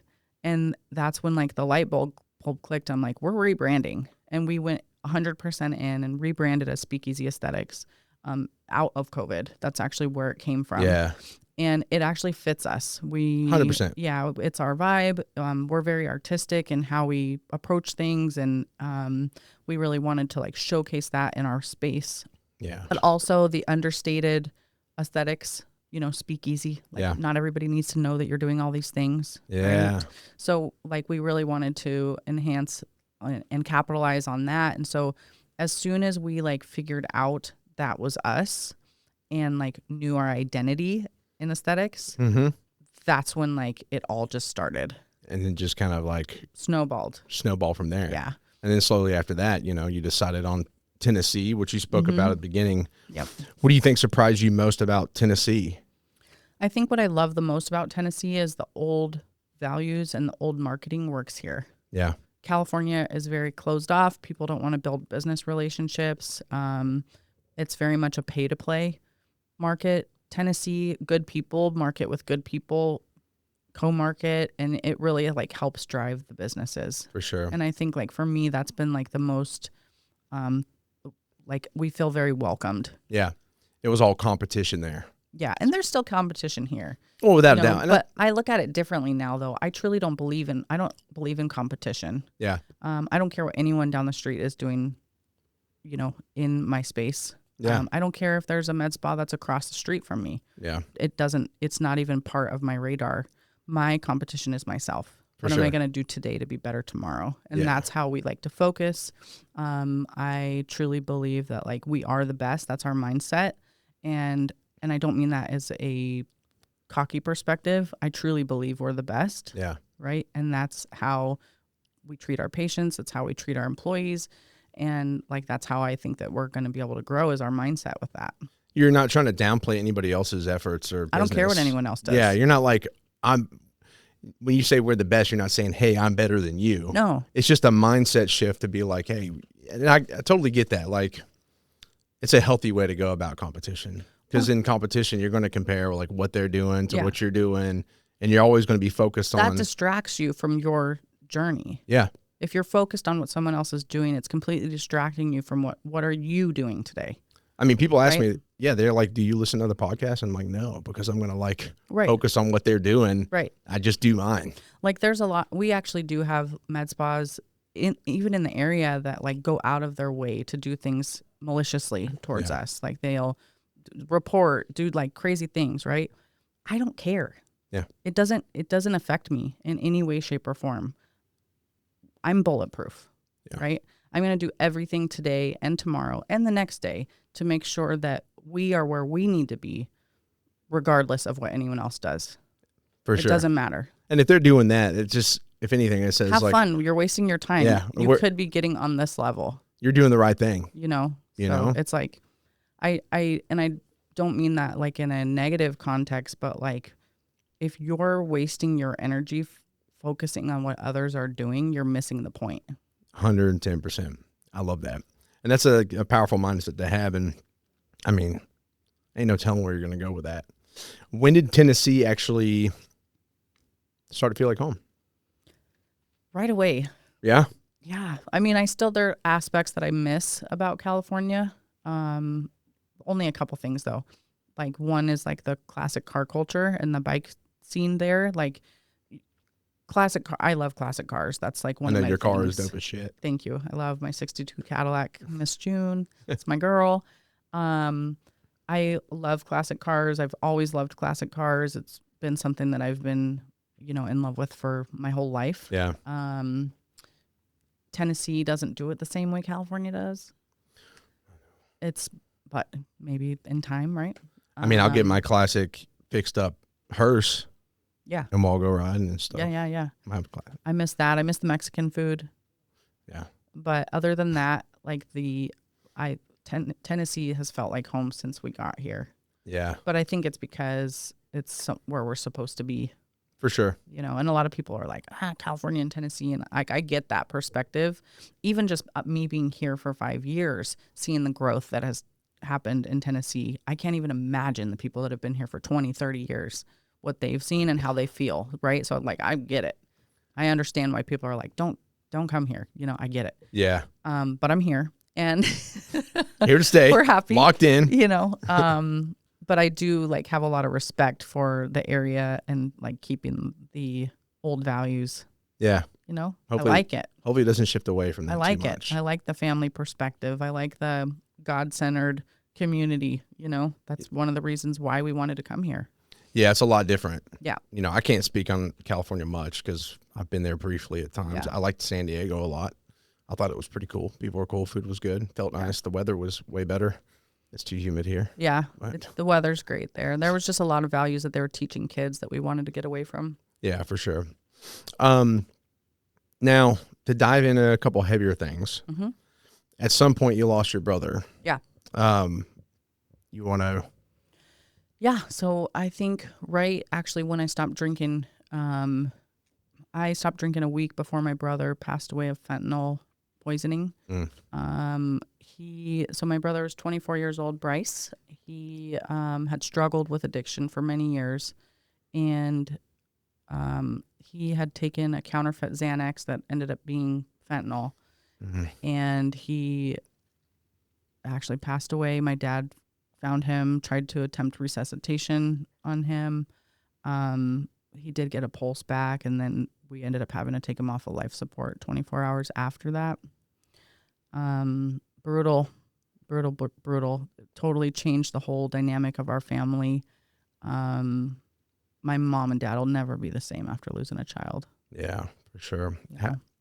I'm sorry to hear this, and like it's crazy because Xanax used to be my thing when I was younger, I mean, I think back in like 2009, fentanyl wasn't really much to worry about at the time. It wasn't a thing. It's just kind of crazy to think about, and like that's why I mean, I've got enough self-control today to where I could do one thing for fun, Yeah. if I wanted to, but I don't even want to take the chance. No, you can't. Like, well, I'm imagine scared taking a pill that somebody handed me, even if there's somebody that I like trust. I'd be like, can I see the prescription bottle? That's how I am now. Is this authentic? And you know what I'm saying? His was actually pressed from a pill press that the person purchased off of Amazon. I mean, this went up. I can talk about it now because it's no longer being prosecuted, but it went up to federal DEA level, was investigated. This person killed multiple people by selling these pills. And there's legislation that they've tried to advance. I've actually been part of that, like writing letters to legislators, trying to get it changed to where they can actually prosecute these fentanyl poisoning deaths as homicides. Yeah. And so it's coming. And there's been stuff that's changing, but it's slow. Yeah, I think people like that need to go down, especially when are knowingly doing that. Yeah, absolutely. It's insane. I usually do like. Me too, and it drives Joey crazy. He like sees me crack one. He's like, no. There she goes again. It's the caffeine. You're like, I'm already like, ah. I like being like. Me too. I'm like up. pumped. Yes. My husband's like, chill. I feel like it's always game time, I just like being in that mindset and just go. Let's go. Yeah. Some people hate that. Yeah. Even talking about prescriptions, people are like, oh, Adderall, have you taken this? It actually is a little bit more chill. And I'm like, I like that amped up feeling. Like, no, it works for me. Okay. So don't be trying to suggest something else. But, back to you, about your brother. Yeah. A few questions about him. What do you hope people could remember about him that knew him? He was like an amazing human being. He had these bright blue eyes, big heart, and he was actually the potential for him to be a professional athlete was huge too. Really? He was actually being looked at by Major League Baseball for pitching. He was 6'8". So Jesus. Yeah, he was very, very talented, gifted human being, and I think he struggled with a mental aspect, and then self-prescribed, basically. Yeah. You know what I mean? Yeah. So, but I think my brother he was my baby brother, so we were 13 years apart. So he was like my kid at one point, So we were very, very close. And then, I think just his heart, and I really, truly hope that Bryce's journey with addiction and then dying of fentanyl poisoning helps bring some awareness to what's happening out there, one. And I would love to say that our country will get it together and help offer more resources for mental health and addiction, hopefully, right? Yeah. I was just, editing that other episode, the addiction. Yeah. They're like, we're kind of failing America right now. 100%. Like it seems like the system has really fallen short on the drug abuse aspect. It's a cycle that they put people in. So literally, and I used to work on in detox units as well around the time that I was working in psych. I bet that's heavy. Yeah, but I learned a lot, and it really helped me have a perspective, as different types of addicts, right? Yeah. But I think that what we focus on now in America is getting them into rehab, getting them on Suboxone, back and forth, and then here we go. We're on the cycle, right? Instead of actually treating the root cause of why the addiction is taking place. And I think that we're missing the mark, where it's all a prescription pad and, go to a meeting, which meetings are great. Like my experience with Alcoholics Anonymous was phenomenal. It helped me tremendously, right? I love that program. I do believe that we kind of hyperfixate on the addiction aspect and not the why. And I hope that like through one of the things that I'm trying to build into our practice eventually is treating more like PTSD symptoms, overactive nervous systems. How do we reset that, right? Instead of people trying to take something to reset it or, trying to actually change the loop. Yeah, change the actual again, like heal the root Yeah. cause, you know, and even outside of addiction, just the way people, And you can be addicted to anything. I mean, I'd suggest that I can be addicted to work. Me too. Like, 100%. and I gotta Yeah. I need to be told like, Joe, you're, Yeah. you We're know, turning it off today. yeah, turn it off because Yeah. like I do just, Yeah. even the hurricane stuff, right? Yeah. I became addicted to like going out there every weekend Yeah. until Lydia was like, hey, we need you home, you Yeah. know? And just people's actions, just like something to be said when you're talking about the root cause, like outside of addiction too, just people in general that have maybe anger issues or just like have Insecurity. zero empathy or compassion, like all those things stem from somewhere. Right. But we don't. That takes a lot of work, though, to get to that, to Yes. the why. And a lot of people don't like to do the work. They don't want to unpack that. No. I want to. There's tools that have helped me. Like I think we've talked a little bit about psychedelics. Mhm.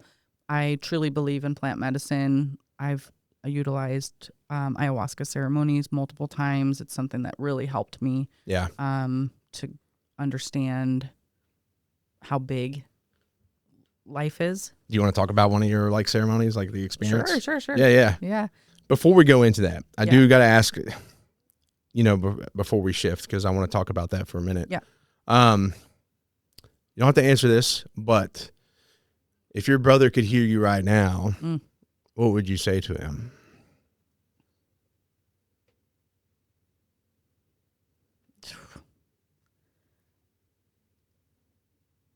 I think just like, I hope he knows that he wasn't alone in his journey. You know? Yeah. Like with addiction, For sure. you know? Like, and that I love him, Thank you for that. you know? Yeah. Tough.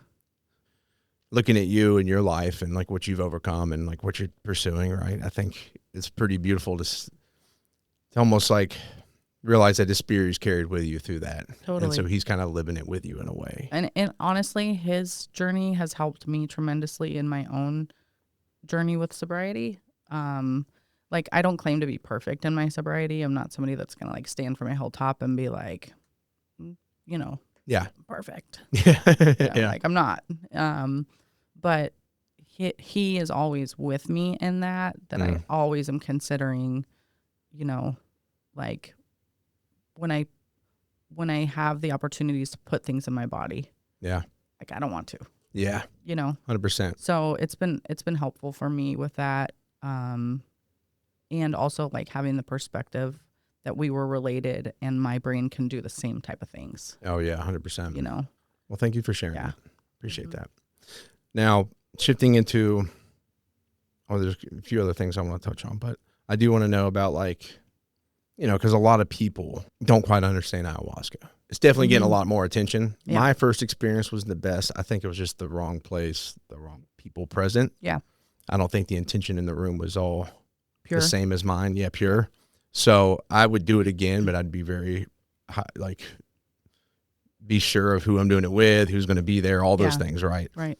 But that said, like, what was it like for you? So I think first and foremost, like I believe in plant medicine. One, because I'm just going to go there. There's studies that show that neurons are created in these processes. Like from a medical perspective, I really think that hopefully at some point we're going to get there, right? I think we're getting closer.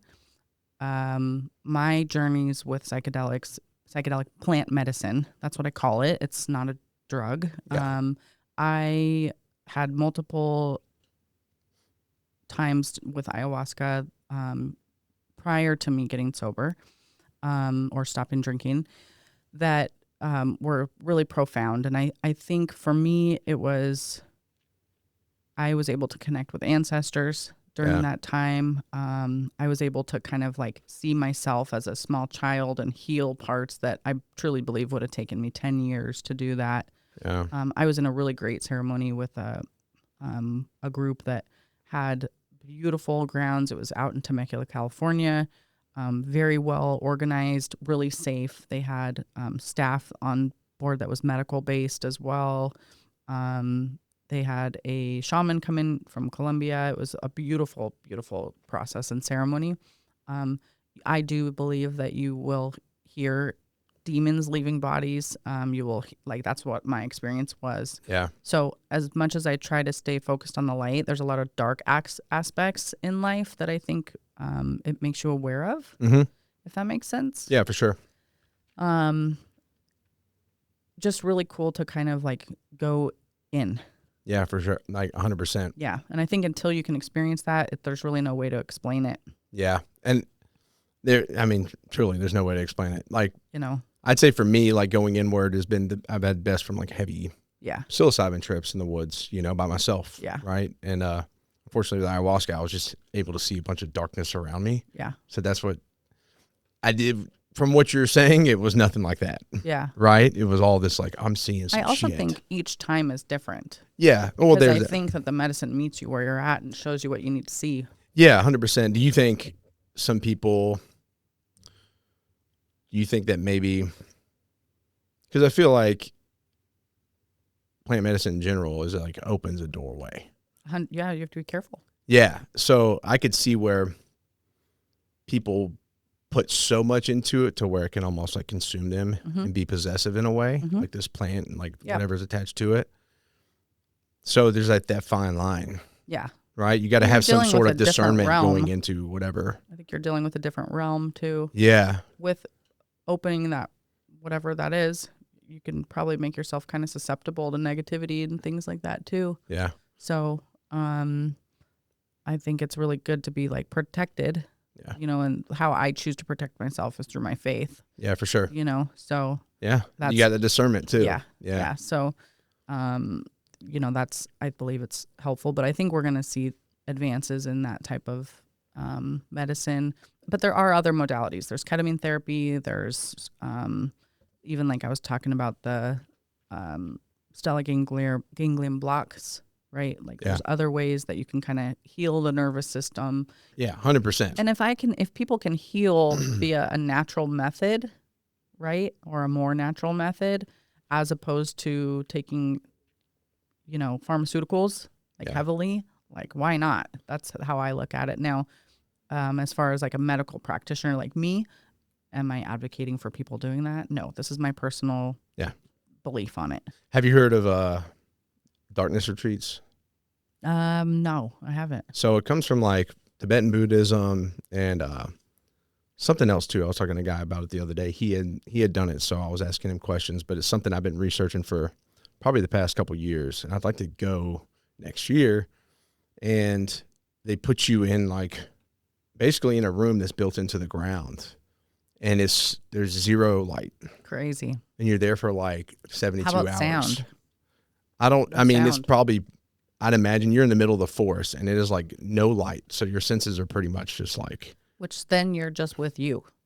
Yes. And I am obsessed with doing this. Like I want to do it so badly because you're just like, you'll be in there for 72 hours by yourself. Talk about shedding the layers. I want to focus on my inner light. Yeah. For some reason, there's a calling to go try this out. And I think what a way, like absent of any kind of medicine for you to really go inward because you have no choice but to. Right. Sounds like a pretty profound experience. Yeah. It's kind of terrifying to think about. Mm-hmm.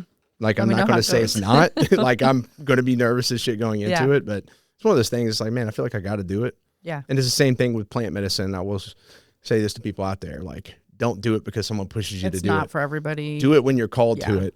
Otherwise, that's when it becomes bad. You almost got to like feel this call to be like, oh, I'm going to go do this. Right. Yes. Now, y'all been here. You've been growing, all this stuff. Recently, your mother passed away. Mm-hmm. Talk about that a little bit. What has grieving your mother looked like? Because I know it's pretty heavy. It's rough. Yeah. I miss her all the time. I do know that my mom, when she passed, I was able to take care of her at the end. Yeah. And so that was like something I'm super grateful for, that opportunity. We had the really good conversations, and I know that she knows how loved she was. Mm-hmm. And grateful my mom was able to like pass knowing this version of me. Yeah. I miss her every day. She was like one of my best friends, biggest cheerleaders, and so, but I also am like grateful that she's not in any pain. She doesn't have to struggle in life anymore. She doesn't have to deal with, the mental aspects of life that she had trouble with since my brother passed. Yeah. She actually, so my mom, I believe she was a vaccine injury. So we have a rare blood type or universal blood type with Rh negative factor. So very, very unique blood type, universal donor. And then we have the negative Rh factor. And I believe that she did very poorly with the vaccines. And so hopefully that's not something that is bad to talk about on here, but she developed clots that were so severe that it cut off 90% of her blood flow to her lower body. She had been working in the hospital. She had got a job in the hospital, was working past a physical 2 weeks prior, and then was on the floor working the night shift and ended up in the ER with pain and felt like she was going to have incontinence, and then ended up going home on hospice from that. Damn. And passing within like 12 days. God, so it was pretty sudden almost. We knew something was wrong with her because she would have pain when she walked and things like that. And I thought it was blood clot. They cleared her from that. She was seen at multiple hospitals, didn't have that issue. And so it was just very irregular how the clotting was in her system. So I think that was probably part of that. So it sucks that she went as fast as she did, but she also didn't have to suffer for a long period of time. So I'm grateful for that. Do you think she still suffered too? Like, you feel like maybe there's some peace with like the suffering she went through in her childhood and whatnot? She made a lot of peace with that. For my mom always was focused on like healing from that. Yeah. When I was a kid, she was always reading self-help books, like always trying to like be better. She was sober for like majority of my childhood, probably like 16 years in and out of AA, and she really tried to focus on being a better person. Yeah. So I know that there was a lot of healing aspects that she tried to meet. And I think after my brother passed, that became a little more mentally difficult for her as a mom. Like, I know if one of my kids died, I would never be the same. Yeah. You'd probably have to get me out of a psych ward. 100%. I mean, and so she did really well considering, she even went back to work and all that. But, so I think, in a sense, she's at peace. Yeah. Right. I still miss her.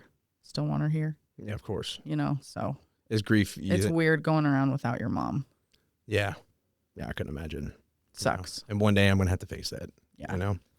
Is there, would you say grief is something that you moved through or something that you learned to carry with you? I think it stays with you. Yeah. It's like walking around without one arm and learning how to navigate life. Yeah. Again, like you learn how to be a different version of yourself because you're never the same after you lose someone like your brother or like my mom. Like that, you don't ever go back to how you were. Yeah. Like in time you learn how to, I guess over time you learn how to just carry it differently. Yeah. Yeah. Because some people would maybe, which understandably, they probably, grief a lot of times probably weighs them down, it's like on top of them. It's been interesting to learn how to go through grief without medicating. Yeah. I've been really, that's easy. I've been really proud of myself for moving through multiple stages of grief without having to reach for something to medicate. Yeah. I'm like stoked on that. That is, proud of you. Because it's like, that's one of the hardest things to go through in life is loss, right? And so moving through that and being able to do that in a clear state of mind has been like, I feel like something that I'm really proud of. Yeah. What do you think grief is giving you that like maybe comfort never could? Ooh, that's like quite the question. You can take your time or we can move forward. What? Say that again. What is grief giving you that comfort couldn't? I think you understand what you lose. You don't understand like the value of something or someone until they're like fully gone. Yeah. Like you try to, right? Yeah. But until they're gone. So I think it's like understanding the value of that person. Yeah. When they're gone, you're like, damn. Would you say it almost enhances the value of those in your life still? 100%. Yeah. Like I'm so grateful for like my brothers, my dad, right? I even struggle a lot with like fear of loss, like worrying about like Joey, right? God, I feel God, what would I do if I lost my husband? You know, like that's something that plagues me. Oh my God. So Yeah. it's something I have to work on, is not getting stuck in those loops. But it makes you want to be present for the day and grateful for the day. So like that's like usually part of my morning process is like a little conversation with God, talking about what I'm grateful for. Thank you for waking up today. Yeah. You know? Thank you for my husband sleeping next to me in the bed.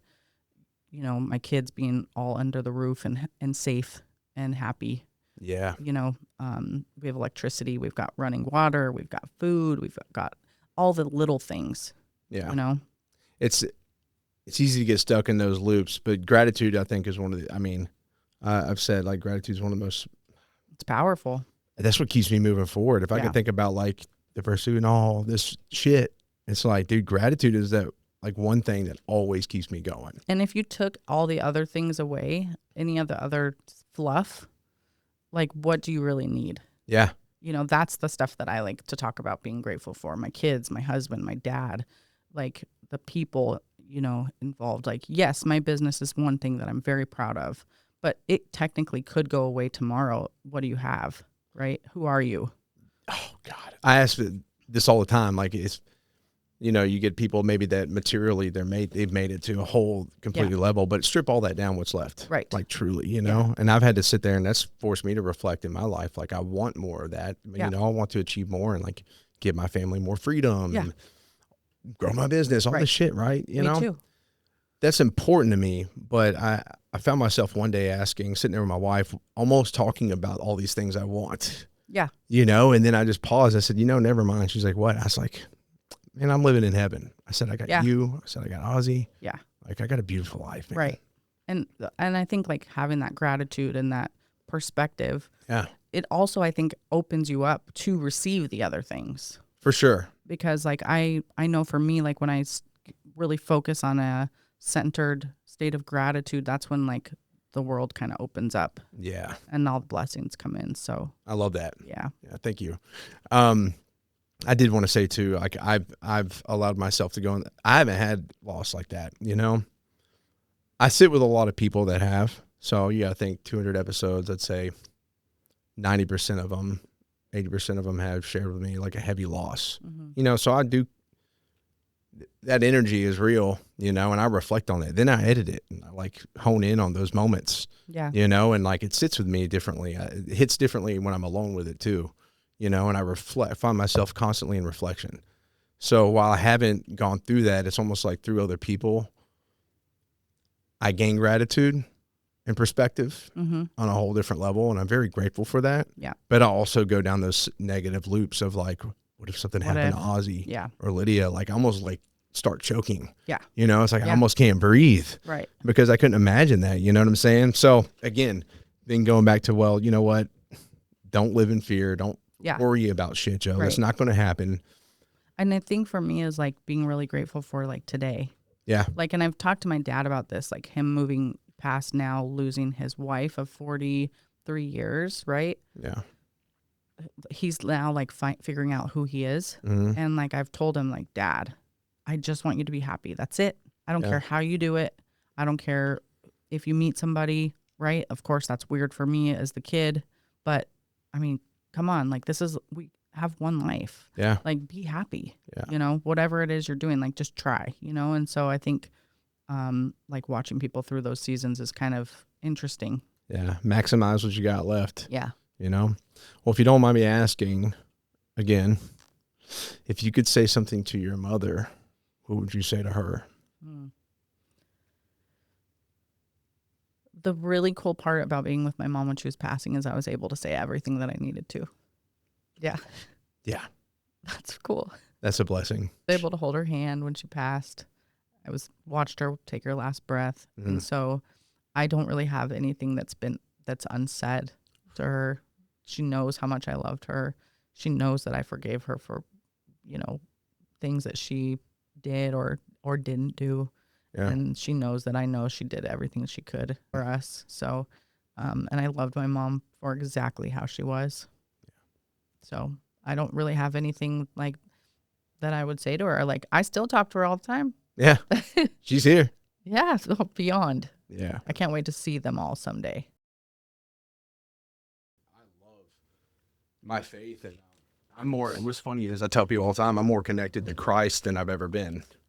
Like I understand Christ better by being pagan than I ever have. And I'd say I have a relationship with Christ, I understand his walk and I try to live that. And, that's cool. But I see that in the gods, Yeah. I think God is so much bigger than anything we even have any concept of. Has faith always been a part of your life? Yes. Pretty strictly, or? Yeah. So I grew up like Christian, Catholic. My parents were Catholic actually too. So I do believe in Jesus Christ. I believe he died on the cross for my sins. I also believe that God is bigger than anything that I could portray, discuss. I think it's a part. I think God is part of everything, every living being, part of nature, bigger than anything. I think it's energetic. So I have like a very vast perspective, I guess. Yeah. But I really just believe in like the principles of Christianity, like living my life along those principles is like something that I try to do. Yeah. So that's amazing. Did you've been through some suffering. Mm-hmm. Would you say that strengthened your relationship or tested it even more so? So I think it had two parts. Like losing my brother probably tested my faith. I was very angry at God for a little while. And then, that kind of goes away and you get placed into a state of really having to rely on faith. So that's something that kind of is like a full circle experience, I think, for me. Yeah, like staying true to it even though you're in pain. Yeah. Yeah. So, I mean, that's understandable. And really like not having the answers as to why things happen in life and still having to have faith. So you'd say like at that time you were wrestling with God in a way. Yes, totally. Yeah. How did you end up on the other side of that though? What kind of shifted into you being like, okay. I think having to be present for others. Yeah. Right. Like it's not all about me and my feelings and me having an answer as to why, I need to have faith that things are the way they are just because they are. And that in that way I can move forward and be present for people in my family, my kids that are also suffering with loss, my parents that were suffering with loss, and so like getting out of the woe is me and getting into like a state of faith, like there's something bigger happening here. The why thing we talked about, when you're a kid, why? You want to understand. And I'm like very similar. I want to understand this and that. And I think that's important. I think that's good. But there's like a point to where, especially with spirituality, you can ask it so many times, even when you're like trying to understand death or whatever the case is. Mm-hmm.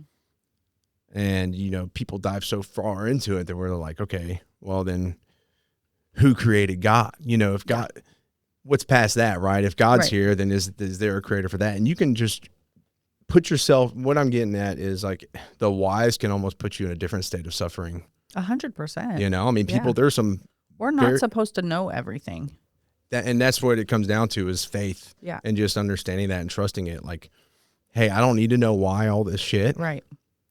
It's beautiful how it is. And I know like all I can do is find the gold in whatever circumstance that's arisen. Yep. That's the only thing. And that's how you find true gratitude, right? But like, getting to a point to where it's like, I don't need to know it all. No. And had I known it all ahead of time, my life would probably not look as good as it does today. You know what I mean? Yeah. So like, I'm not supposed to know the why or the journey. I'm just supposed to live it. Yeah. And experience it and deal with it. And maybe there's things that I'm experiencing along this life path that are creating greatness along the way. Yeah. Like I'm okay with that. It's beautiful. Yeah. I mean, a lot of time people wish they could find out the future or read it, and I don't Yeah. want to fucking know what's ahead. Mm-mm. Like, Right. that would kind of make Then life you're just, suck. yeah, then you're like, yeah, no, there's a old philosopher from like the 70s that used to talk about how, and I think it was Alan Watts, and I love Alan Watts. me too, and he would talk about how you're living an experience every day, living the best experience, and you know it's going to be like that, and then at some point you're living that great experience at the best possible quality, but then all of a sudden you want more. Yeah. And so I kind of like really have to dial it back and just be grateful for what is. For sure. There's a book I'd highly suggest you, just because your perspective how it is, and actually came from a Christian friend of mine. It's called Conversations with God. Yeah, I've heard of that book before. Yeah. It's looking at a God through a different lens, no Right. matter what your like connection to God is. Yeah. The audio is cool too, because God's dialogue, at some point it would be a man, Oh, and then because this guy's talking to God. yeah, And God will be talking, and all of a sudden it'll be a woman's voice out of nowhere. cool. And it just continues. So the audio is actually pretty cool, because that kind of, it's like, Changes it up. yeah, what's going on right now? So what is your relationship? You kind of said at the beginning, so maybe not ask what your relationship with God looks like today. You seem to be very like seated in your faith. It seems to be very healthy. Mm-hmm. At what point can you remember experiencing God most clearly?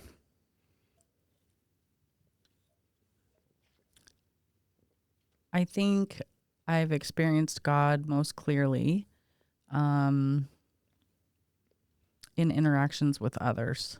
Mm. Yeah. Seeing God in others. Seeing God in other people, Speaking of my heart right there. you know? Yeah. So that's like feeling it, Yeah. seeing it, you know, like the beauty of people. Yeah. So I think for me, I've had some really cool, impactful, you know, conversations with God, but also experiences. Yeah. You know, I've had people that have been passing away that I've, you know, either helping through hospice or other things that I've been, you know, part of that process. And so I definitely believe in a creator. For me, it's undeniable, you know. Yeah. I can't look at my kids and think that this is all just like I came out of nothing. Yeah. Like, what? Like, yeah. my kids are perfect. Yeah. My 100%. stepkids are perfect. My husband's a wonderful human being. Like, these beings didn't just come from nothing. No. You know, so when I hear people that they don't believe in Anything, then I'm like, wow, that sucks. Yeah, man. That sucks. That seems like a very, you know, empty living. Like, for me, I know that there's something bigger than me. Yeah. I mean, it's for me, like I have to. Like, Yeah. I feel like, why would we be doing all of this? and that's why, like, exactly. That's why it's like, it's not worth asking all the whys, trying to get down No. to the science of it, because it's like, dude, that's what makes life so beautiful. It's is not like, my job to know. yeah. And seeing like God and other people and Yeah. things of that nature, like just, I don't know. That's what makes life more purposeful to me, Yeah. is knowing that there is something greater and Yeah. righteous and true that like births, that in turn gives me my daughter. Yeah. You know, this little girl that's just light Yeah. and pure, just beauty in Yeah. every single way. Like I could feel it. Yeah. And like how people are gifted in certain ways. Yeah. You know what I mean? Like, we're not all just the same robots, like cruising around this No. rock. You know what I mean? Like, No. some people can draw. I can, you know, make people appear. You know, I'm gifted with a needle. I'm gifted with other things, right? Some people, like, you have the gift of communicating with people. Yeah. Right? Why is Ozzy good at what she's good at? Yeah. You know, like, there's just so much more to it than just, oh, we're here. What a mundane existence that would be if you're not really considering how big God is. Yeah. And to me, God's it's, you know, And in it- everything, Exactly. everything. Part of everything. Yeah. And like, but I think right back to what you started with is like seeing it in other people, I think is very important, because I mean, shit, we go throughout the day, you know, maybe we judge.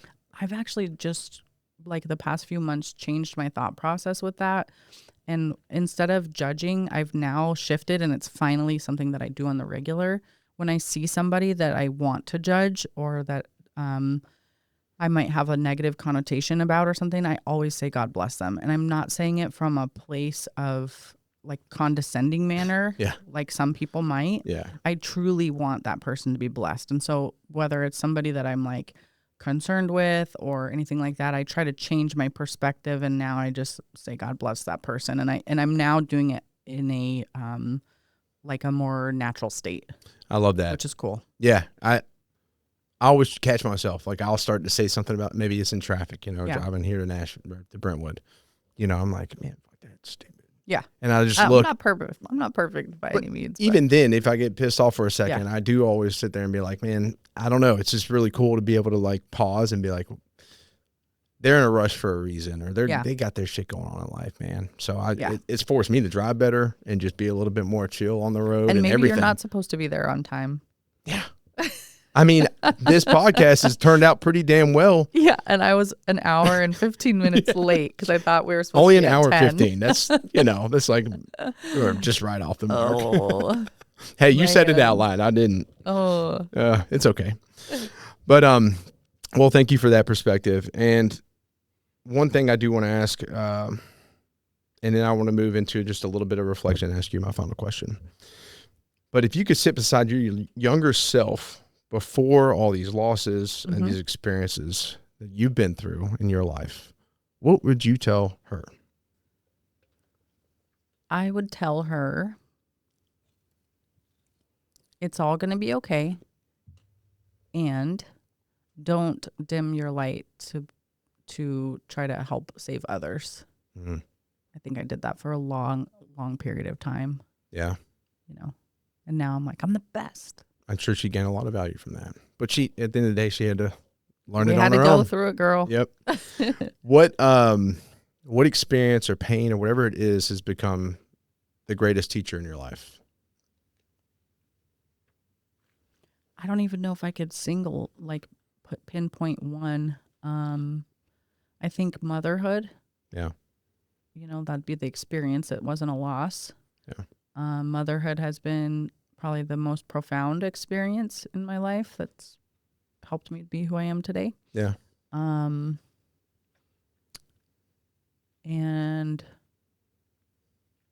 other than that, I would say my marriage. The best teachers. Yeah. Having somebody that can call me on my bullshit, but also meet me in the trenches. Yeah. And then help to guide and has the same focus as me has been something that's, changed my life forever. Right on. Yeah. Now, when people leave this conversation, especially, I'd say, knowing your story, especially the young women or whatever, women in general, what's one thing you hope they understand about you that they didn't, when we started? And if you could give anybody, well, go ahead and answer that. But sorry, let me rephrase this. Mm-hmm. You got the initial question. And for young women going through similar struggles that maybe you face and things that are in front of you, what would you say to them, given where you're at now, in order to keep going? So this is a different podcast than I've ever done. I think this is I've never talked to somebody about a lot of the things that we talked about today. So I think a lot of people will probably hear this and be like, whoa, I had no idea that Carly had endured things like this or went through things like this or struggled at all. Yeah. Right. We can make life appear really easy on the internet and, Yeah. So I think it gives a little different perspective to who I am. That being said, I think that to anybody who is struggling, anything is possible. Yeah. My life could have looked a lot different. Mm-hmm. I definitely could have not been sitting here today. I could have never done the things that I've accomplished had I gotten stuck in maybe a woe is me or a victim mentality. And so I think really focusing on your mindset and not focusing on the victim stuff or the woe is me is huge. Using it as a catapult to get you to the next level, I think, is something that you can do with difficulties. For sure. Yeah. So I think just knowing that you really have the ability to do anything that you want to in life. Yeah. And that's, it sounds like, yeah, right. Like, it sounds like what your mom would tell you, like when you're a little kid, you can do anything in life, but you really can. Yeah. Even the hard stuff. Like you're learning the cello. Yeah. Ridiculous. You know what I mean? I love it. Yeah. Like, and that's like, that's the cool part about life is you have all these opportunities if you actually take the time, set your mind to it, and embrace the struggle, embrace the suck. Yeah. You can learn really cool, difficult things. Yes. And the things that happen in the suck can almost become like superpowers. I love the suck sometimes. Oh, yeah. Like I hate working out sometimes, but I love it. You know what I mean? And that's how life is with everything. So embracing the suck, using the difficulties, whether it's loss, whether it's struggle, using that to kind of fuel your next level, set your sights. I really believe in small habits, small changes daily, micro. Mm-hmm. So little small things accumulate into big things over time, So I think that that's something that is key, because a lot of times you can be in an area of life where you're like, man, that goal seems really hard to attain. Yeah. But if you break it down and you just go over the little things, the fine things, making your bed in the morning, okay, maybe I can do an extra load of laundry today. Yeah. Maybe I can start paying down one piece of debt, right? Like small things, those add up into big things if you add it up over a week. Yeah, and then you sure. do it at a month, and then you look at it at a year. That's how large change happens. Yeah. And then just stay consistent. Yeah. So, consistency is key for sure. Hell yeah. Thanks, Carly. You're welcome. Before I ask my last question, is there anything else you got to say you want to put out there? I think we've done quite a bit. No, just like if anybody wants to find us, Yes. If you want to, go ahead and tell people where to find you. So speakeasyaesthetics.com is our website. My Instagram is speakeasy.rn, or our business is Speakeasy Aesthetics. It's AES in aesthetics. And then on Facebook as well. Hell yeah. Yeah. Guys, show them some love. Show them some support. They're life-changing. It'll be the best decision you make for your health. One of them. I don't know. Your wife's this hormones. Is me. Yeah, this is me. Yeah, trust me. all of our hormones. My wife is a living example and I am living too. testimony. Yeah, you as well. I mean, I've seen the changes in her just even briefly. It's been amazing. So cool. Thank you guys. Mm-hmm. Last question, Carly, what is your relentless pursuit? To become the best version of myself possible for my family. Beautiful. Simple. That's that. Yeah. Carly, thank you so much for being here. Thank you. It's been a pleasure. It's been an honor hosting you today. I've had a damn blast. I know. I'm so glad that you asked me to do this. Thank you. Yes, ma'am. Of course. Well, now we just got to get in the books to do like we need a round table. Yeah, a round table one. See that? That would be interesting. That'd be fun. I look forward to it. Yeah. Awesome. Well, I'm going to move my mic. Shake your hand real quick. All right. Thank you. Thank you. Hey. All right, guys. Till next time. One of the biggest lessons that I've learned in this show, and honestly in life, is that healing doesn't live in just one lane. Some people find it through addiction recovery, some through therapy, some through faith, some through hard conversations that they've avoided for years, and some for finally being honest about what they're carrying. I started this show to give people a voice, to share real journeys, real struggles, and real growth. And what it's shown me is how many people are walking through similar battles, even if it looks different on the surface. Through this platform, I've been connected with people across so many lanes: addiction recovery, mental health, veterans and first responders, faith, marriage and relationships, trauma, and everything in between. I want to say this clearly.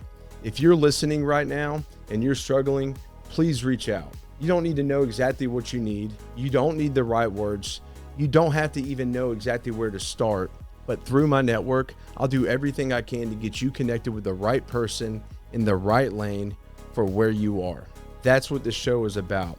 Real stories, real connection, and reminding people that there is a way forward.